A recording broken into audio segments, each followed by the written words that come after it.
So, ayan na guys, naka-ready na yung ating lunch for today. Yung ating shrimp and salmon na niluto natin sa garlic chili sauce. Yan yung ating lutong pachamba para sa ating lunch. So, yan, samahan nyo ako guys na kumain ng aking masaganang pananghalian. Sira na naman ang diet natin ito. Pa-diet-diet pa tayo kunwari.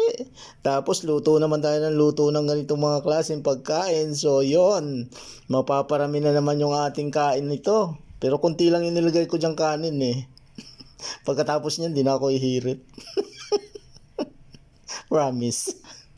At bago po tayo kumain, magpasalamat muna tayo sa Diyos. Maraming salamat po Lord sa masaganang pananghaliang nandito ngayon sa aking harapan. Ibinabalik ko po sa inyo ng taus-pusong pasasalamat sa pangalan po ng iyong anak na si Jesus. Amen.